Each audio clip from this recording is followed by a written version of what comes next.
Hello students, welcome back to my channel RD achieve goals. तो students, आज मैं आपको करवाने जा रही हूँ प्रारंभिक व्यष्टि अर्थशास्त्र से बाजार के रूप। ठीक है, बाजार किसे कहते हैं और बाजार कितने प्रकार का होता है, ये सब कुछ आज हम इस वीडियो में करेंगे। तो हर एक पॉइंट को अच्छे से समझने के लिए वीडियो को एंड तक ज़रूर देखिए, और जो भी समझ में ना आए वो मुझे कमेंट बॉक्स में ज़रूर बताया कीजिए, ताकि मैं उसके ऊपर भी एक डिटेल्ड वीडियो बना सकूं। तो चलिए स्टार्ट करते हैं। देखिए, बाज़ार किसे कहते हैं। बाज़ार मतलब कि जहाँ पर वस्तुओं को ख़रीदा जाता है और बेचा जाता है। जैसे कि हम भी मार्केट जाते हैं तो हम वस्तुओं को ख़रीदने के लिए जाते हैं, और वहाँ पर जो दुकानदार बैठा होता है वो वस्तुओं को बेचने के लिए वहाँ बैठा होता है। इसी तरह से इकोनॉमिक्स में भी जो बाज़ार है उसका अर्थ ये है कि एक ऐसा क्षेत्र जहाँ पर वस्तुओं का क्रय और विक्रय किया जाता है। ठीक है, बाज़ार देखो अब कितने प्रकार का होता है। यहाँ पर है पूर्ण प्रतियोगिता, अपूर्ण प्रतियोगिता, एकाधिकार और अल्पाधिकार। तो इन सभी के बारे में हम डिटेल में बिल्कुल पढ़ेंगे, हर एक पॉइंट को बिल्कुल अच्छे से क्लियर करेंगे, और लास्ट में मैं आपको पूर्ण प्रतियोगिता और अपूर्ण प्रतियोगिता में अंतर भी करके दिखाऊंगी कि इन दोनों में क्या अंतर है। तो वीडियो को एंड तक ज़रूर देखना, और अगर आपको वीडियो अच्छी लगे तो लाइक भी ज़रूर करना और शेयर तो ज़रूर ही करना, ताकि ज़्यादा से ज़्यादा लोग इन पॉइंट्स को पढ़ सकें और इन नोट्स को पा सकें। ठीक है, ये नोट्स मेरे खुद के बनाए हुए हैं, तो ये बहुत ही ईजी लैंग्वेज है, तो इसलिए इसको शेयर ज़रूर करना ताकि बहुत सारे बच्चों की मदद हो सके। ठीक है, तो चलिए हम स्टार्ट करते हैं, बढ़ते हैं आगे कि पूर्ण प्रतियोगिता किसे कहते हैं। तो ये देखिए, यहाँ पर ये बाज़ार कौन सा बाज़ार है, पूर्ण प्रतियोगिता। तो इसमें क्या होता है, इसमें है कि जो वस्तुओं के क्रेता और विक्रेता होते हैं वो बहुत अधिक संख्या में होते हैं। ठीक है, बहुत बड़ी मात्रा में होते हैं।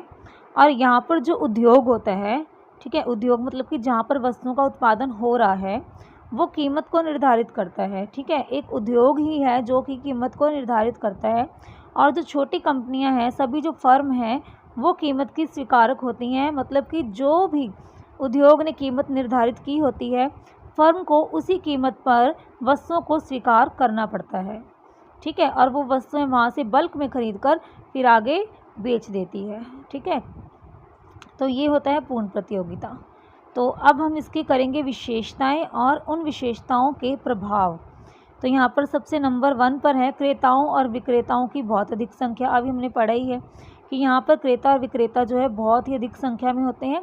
ठीक है, व्यक्तिगत रूप से प्रचलित कीमत को, जो भी कीमत चल रही है, कोई भी क्रेता और कोई भी विक्रेता प्रभावित नहीं कर सकता, क्योंकि उनका हिस्सा जो है वो बाज़ार में बहुत ही छोटा होता है, क्योंकि बहुत सारे हैं ना, तो बहुत छोटा हिस्सा होता है उनका।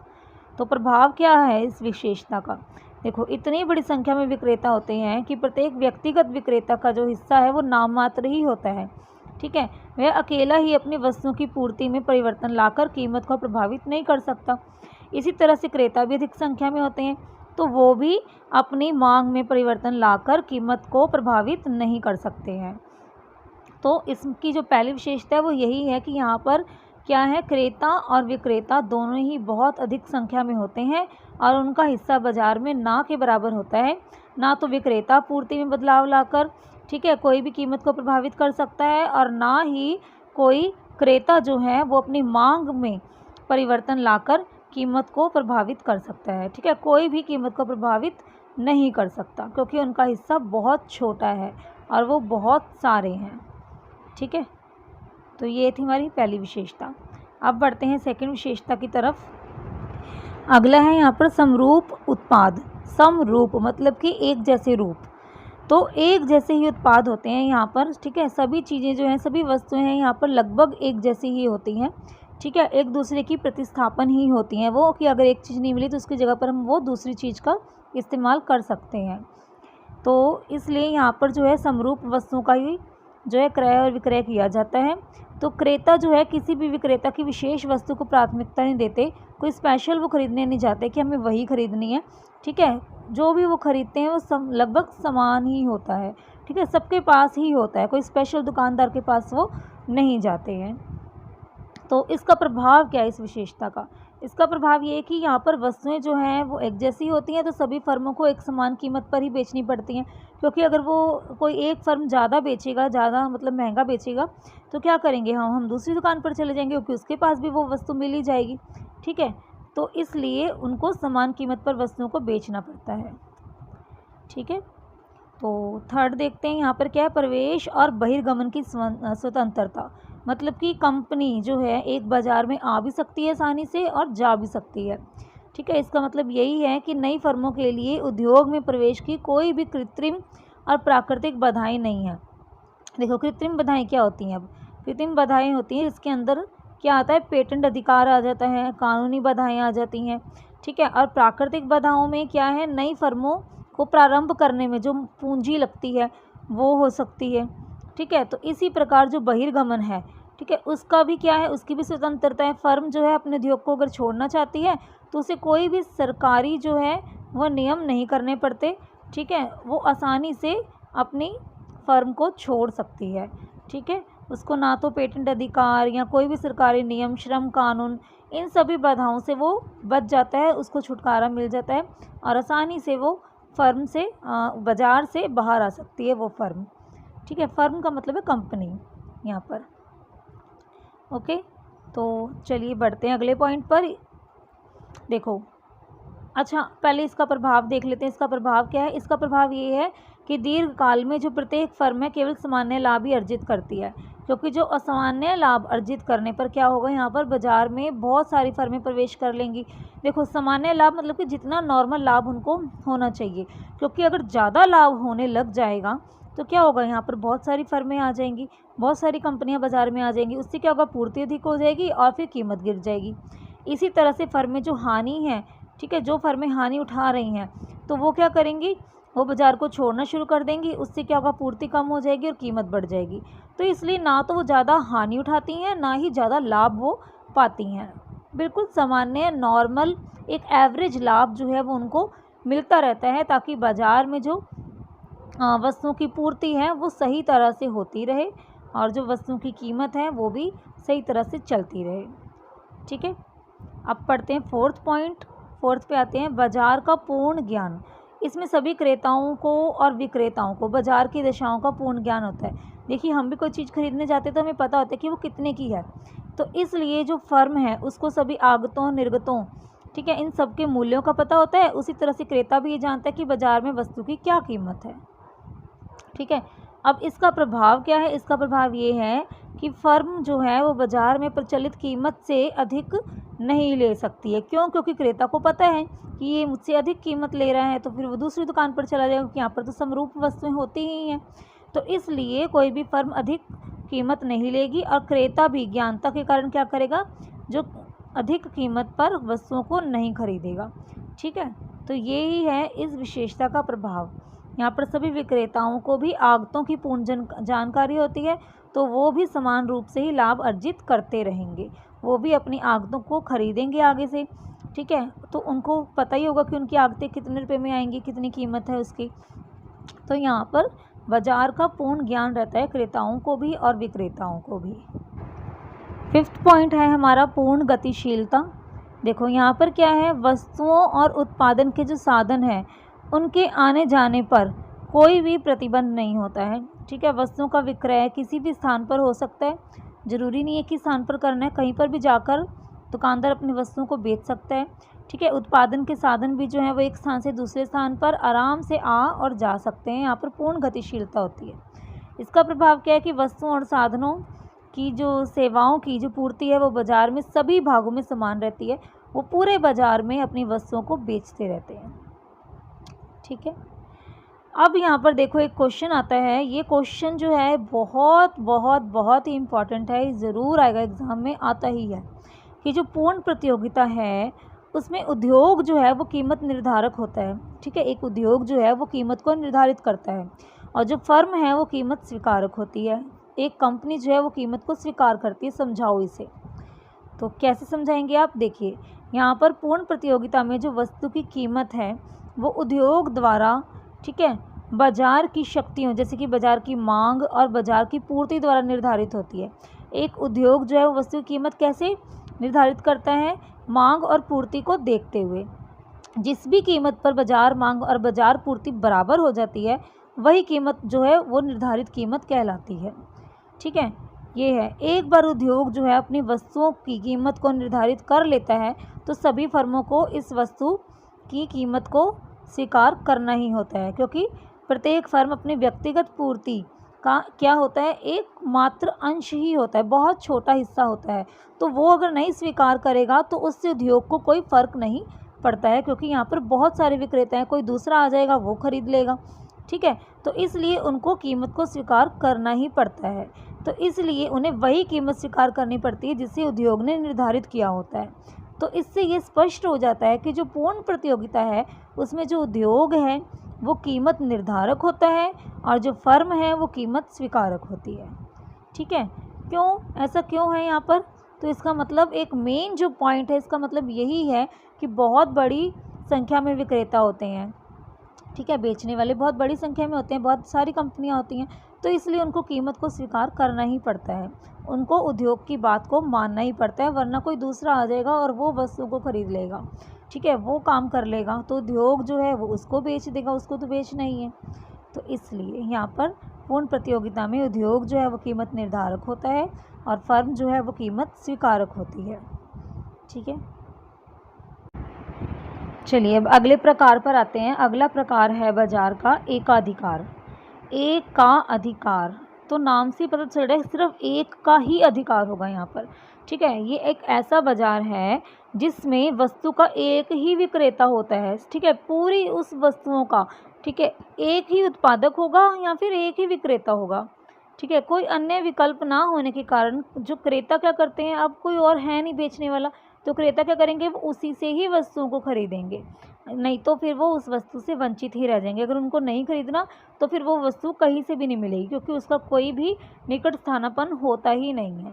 यहाँ पर जो वस्तुएं बिकती हैं उस पर सिर्फ एक का ही अधिकार होता है। ठीक है, तो इसकी विशेषताएं देख लेते हैं अब। सबसे पहला है एक अकेला विक्रेता। इसमें वस्तु का एक ही विक्रेता होता है। अकेला विक्रेता होने के कारण फर्म को अन्य फर्मों से प्रतियोगिता का सामना नहीं करना पड़ता है यहाँ पर, क्योंकि अकेला विक्रेता है तो उसको किससे प्रतियोगिता करनी है, किसी से भी नहीं।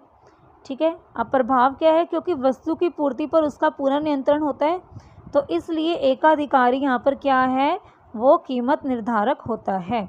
ठीक है, वही वस्तुएं बनाता है, वही वस्तुएं बेचता है, तो अपनी वस्तुओं की कीमत वह खुद ही निर्धारित करता है। ठीक है, यहाँ पर जो फर्म है वो कीमत निर्धारक होती है। ठीक है, इस बात को याद रखना कि एकाधिकार बाजार में जो एक फर्म है वो कीमत निर्धारक होती है, ना कि कीमत स्वीकारक। चलिए सेकंड पॉइंट पढ़ते हैं, निकट स्थानापन्नों का अभाव। तो यहाँ पर निकट स्थानापन्न नहीं होता है। ठीक है, आसपास में कहीं पर भी उस वस्तु का कोई दूसरा विक्रेता नहीं होता है, तो उसका क्या प्रभाव पड़ता है, उससे क्या होगा कि जो क्रेता है उसी फर्म से ही वस्तुओं को खरीदेंगे, चाहे फिर वो वस्तुएं महंगी ही क्यों ना हो। अगर उनकी वो ज़रूरत की चीज़ें तो वो उसको उसी से ही खरीदेंगे, क्योंकि और कहीं से उन्हें वो वस्तुएं प्राप्त नहीं होंगी। तो एकाधिकारी फर्म जो है अपनी मनचाही कीमत वसूलने में स्वतंत्र होती है। ठीक है, चलिए बढ़ते हैं नेक्स्ट पॉइंट पे। देखिए यहाँ पर थर्ड है नई फर्मों के प्रवेश पर प्रतिबंध। यहाँ पर एकाधिकार इसीलिए ही होता है क्योंकि यहाँ पर नई फर्में जो हैं उनका प्रवेश ही नहीं हो पाता, तो इसलिए यहाँ पर ज़्यादातर जो है एकाधिकार ही रह जाता है। ठीक है, यहाँ पर एकाधिकारी फर्म को आसानी से कोई भी प्रतियोगिता यहाँ पर होती नहीं है, तो इसलिए वो कीमत निर्धारक होती है। देखो इसका प्रभाव क्या है, इसका प्रभाव ये है कि फर्मों को लंबे समय तक असामान्य लाभ होते रहते हैं। असामान्य लाभ का मतलब ये कि वो जितना चाहें उतना वसूल सकते हैं। क्यों? क्योंकि उनको पता है कि कस्टमर जो है वो कहीं और तो जाएगा ही नहीं, है ना, एक क्रेता कहीं और तो जाएगा नहीं, क्योंकि कहीं और से उसको वो चीज़ मिलने ही नहीं वाली। तो असामान्य लाभ वो अर्जित करते रहते हैं जब तक कोई अन्य फर्म नहीं बाजार में आ जाती। ठीक है, अगला पढ़ते हैं हम। अगला है पूर्ति पर पूर्ण नियंत्रण। एकाधिकारी बाजार में अकेला विक्रेता ही है जो वस्तु का उत्पादक करता है, तो इसलिए पूर्ति पर एकाधिकार का पूर्ण नियंत्रण होता है। ठीक है, इसका प्रभाव क्या है, एकाधिकारी फर्म का बाजार में एकमात्र विक्रेता होने के कारण वस्तु की पूर्ति पर पूर्ण नियंत्रण रहता है। ठीक है, लेकिन जो उपभोक्ता द्वारा की जाने वाली मांग है उस पर उसका नियंत्रण नहीं होता। तो इसी कारण वो क्या करता है, अपने उत्पादन की मनचाही कीमत को पहली बार तो ग्राहकों से वसूल लेता है, पर इस मनचाही कीमत पर वो वस्तु की मनचाही मात्रा नहीं बेच सकता है। कैसे? देखो, अब जितनी उसने पूर्ति की है, ठीक है, उतनी तो वो मनचाही कीमत पर उसको बेच देगा जितना उसका मन करेगा। लेकिन अगर अब मांग कम हो गई है तो अब क्या करेगा, जितनी उसने पहले बेची थी तो अब उतने में नहीं बेचेगा, अब उसको वो सस्ता कर देगा ताकि ये भी चीज़, उसकी जो बची हुई जो स्टॉक है वो भी बिक जाए। ठीक है, तो मनचाही मात्रा वो नहीं बेच सकता है, जितनी मांग होगी उसी के अनुसार ही वो अपनी मनचाही जो कीमत है वो वसूलता है। ठीक है, आया समझ में? तो चलिए बढ़ते हैं अगले पॉइंट पे। नेक्स्ट है कीमत विभेद की संभावना। एकाधिकारी फर्म जो है अपनी वस्तु की समान कीमत, ठीक है, ले सकता है और कुछ मामलों में वो अलग अलग कीमतें भी ले सकता है। ठीक है, इसे ही कीमत विभेद कहते हैं। जैसे कि कीमत विभेद की नीति अपनाकर एकाधिकारी अपने लाभों में वृद्धि कर सकता है। ठीक है, कीमत विभेद से क्रेताओं का शोषण होता है, बस ये इसका कारण है, तो उसको कीमत विभेद नहीं करना चाहिए। जैसे कि अगर मान लो उसको पता है कि हाँ ये थोड़ा सा गरीब है तो उससे वो उतनी ही कीमत ले लेगा, लेकिन अगर उसको पता चल जाए कि इसका बैकग्राउंड अमीर है तो वो क्या करेगा, वो उससे ज़्यादा कीमत वसूलने की कोशिश करेगा और वो भी दे देंगे क्योंकि उनको पता है कि कहीं और से उनको वो चीज़ मिलने नहीं वाली है। ठीक है, लेकिन इससे क्या हुआ, उनके साथ नाइंसाफ़ी हो गई क्रेताओं के साथ। तो इससे क्या होता है, कीमत विभेद के कारण क्रेताओं का शोषण होता है। ठीक है, तो अब आगे करते हैं। देखो यहाँ पर क्या है कि एकाधिकारी फर्म जो है वो कीमत निर्धारक होती है। तो इसे समझाइए क्या है यहाँ पे। देखो यहाँ पे मैंने पॉइंट्स में लिखा है। देखो, सबसे पहले है कि एकाधिकारी बाजार में एक ही फर्म होती है। ठीक है, उसे किसी अन्य फर्म से प्रतियोगिता नहीं करनी पड़ती। ठीक है, फर्म अपनी वस्तु की कीमत निर्धारक होती है। ठीक है, अपनी वस्तु की कीमत खुद ही निर्धारित कर लेती है वो, क्योंकि वो एकाधिकार है, एक ही विक्रेता है, तो वो अपनी वस्तु को खुद ही चुनता है कि खुद ही वो कितने में उसको बेचेगा। फर्म का वस्तु की पूर्ति पर पूरा नियंत्रण होता है। ठीक है, वो कितनी पूर्ति करेगा उसका पूरा नियंत्रण होता है। थर्ड है, वस्तु के बाजार में कोई निकट स्थानापन्न नहीं होता, तो इसलिए जो एक फर्म है वो वस्तु की कीमत को निर्धारित करती है। उसे पता है कि यहाँ पर कोई और तो है नहीं उसकी वस्तु को बेचने वाला, तो वो अपनी वस्तु की कीमत अपनी मनचाही रख लेती है। उद्योग में नई फर्मों के प्रवेश पर प्रतिबंध होते हैं। उसको पता है कोई और नया आएगा भी नहीं अभी। ठीक है, आसानी से कोई आ नहीं सकता, बहुत मुश्किल है। ठीक है, पेटेंट अधिकार, कॉपी अधिकार, लाइसेंस, बहुत कुछ करना पड़ता है, तो उसको पता है आसानी से कोई आने नहीं वाला। अभी लंबे समय तक वो अपनी वस्तुओं की कीमत जो है खुद निर्धारित करेगा और अपनी मनचाही वस्तुओं की अपनी मनचाही कीमत पर ही वस्तुओं को वो बेचता रहेगा। तो इसीलिए एकाधिकारी फर्म जो है वो कीमत निर्धारक होती है, क्योंकि वो अपनी वस्तुओं की अपनी वस्तुएं हैं उनको खुद ही बनाती है और खुद ही उनकी कीमत को निर्धारित करती है। चलो देखिए, अब बार बार सोच रहे हो कि मैं पेटेंट राइट, पेटेंट अधिकार बोल देती हूँ आंसर में, तो ये क्या है। तो मैंने उसके ऊपर भी एक पॉइंट लिख दिया है कि देखो, जब कोई कंपनी या फर्म कोई एक वस्तु या किसी भी उत्पादन तकनीक का आविष्कार करती है, ठीक है, कोई नई चीज़ आती है मार्केट में, तो उसे सरकार से पेटेंट अधिकार मिल जाता है। ठीक है, पेटेंट अधिकार के अंतर्गत क्या होता है कि कोई भी जो अन्य प्रवर्तक है, कोई अन्य जो उसका कंपटीशन करने वाला है, वो वस्तु की नकल जो है बिना उसकी अनुमति के नहीं कर सकती, उसे कहते हैं पेटेंट अधिकार। कार्टेल क्या है? कार्टेल ये व्यापारियों का ऐसा गुट है। कार्टेल भी एक पॉइंट था तो मुझे इम्पॉर्टेंट लगा, तो मैंने सोचा ये भी मैं लिख देती हूँ कि एक ऐसा गुट है व्यापारियों का जो मिलकर वस्तु के उत्पादन स्तर में वृद्धि करते हैं। ठीक है, क्या करते हैं, वो एक ऐसा ग्रुप बना लेते हैं और वो क्या करते हैं, वस्तुओं की जो कीमत है उसको निर्धारित कर लेते हैं और फिर बाजार में एकाधिकारी शक्तियों का निर्माण कर लेते हैं। वो मिलकर एक एकाधिकार बन जाते हैं। जैसे कि यहाँ पर देखा जाए कि इलाकों में फैले हुए जो केबल ऑपरेटर है, ठीक है, ज़्यादातर सभी जगह पर केबल का जो रेट है पर मंथली जो चार्ज होता है वो लगभग समान ही होता है। अगला है अपूर्ण प्रतियोगिता या फिर एकाधिकारात्मक। ठीक है, अपूर्ण प्रतियोगिता से अभिप्राय क्या है, जिसमें बड़ी संख्या में फर्में अपने निकट स्थानापन्नों के बीच में विभेदीकृत वस्तुओं को बेचती हैं।